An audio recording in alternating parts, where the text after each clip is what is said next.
Okay, well, why wouldn't you use UAVs? Why might you think that using drones in war is wrong? Here's one argument. We'll call it the argument against UAVs from shifting costs. The first premise of the argument is that it's wrong for one to shift defensive costs to another innocent person if one can bear those costs. Well, so if you can bear the costs, it's wrong for you to cause somebody else to bear the costs of your defense.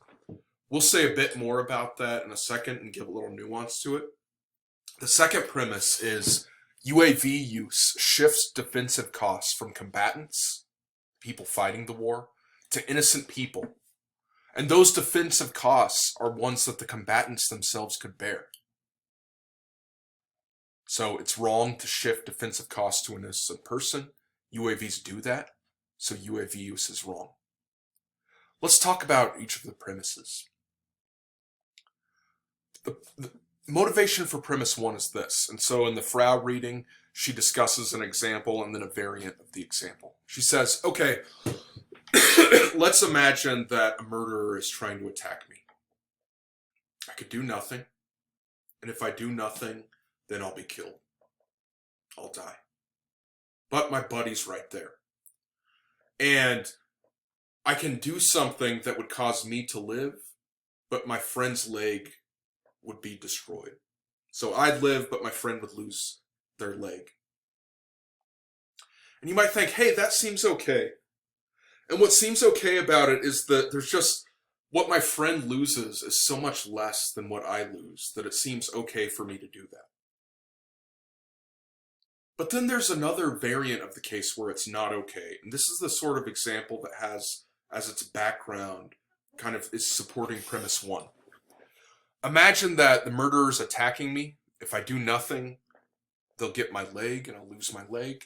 But I can do something that will cause my friend to lose her leg instead. So if it's my death or my friend's leg, okay, my friend loses their leg. That's fine.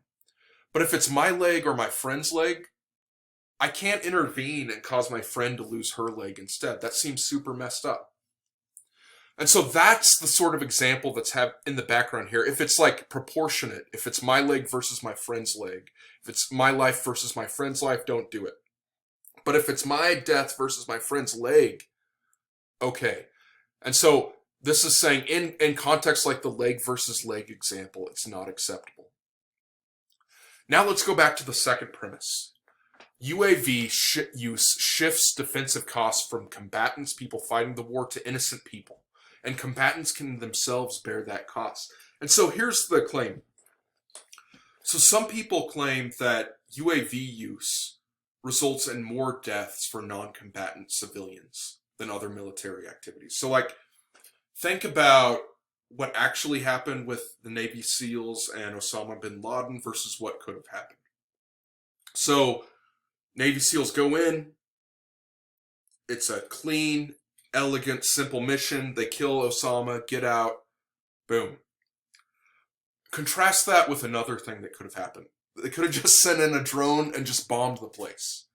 And there were civilians hanging out around there. And if they had done that, that would have reduced the risk for the Navy SEALs. The combatants wouldn't have had a risk. But the non-combatants, the innocent people hanging out there, the civilians that are supposed to be off limits, now the burden is shifted to them. The defensive cost is shifted to them. And so civilians are supposed to be off limits. Non-combatants are supposed to be off limits. And so it's not okay, it's not cool to take the risks that our combatants face and shift those to non-combatants on the other side. That's the worry. And so the claim is UAV use results in more deaths for non-combatant civilians.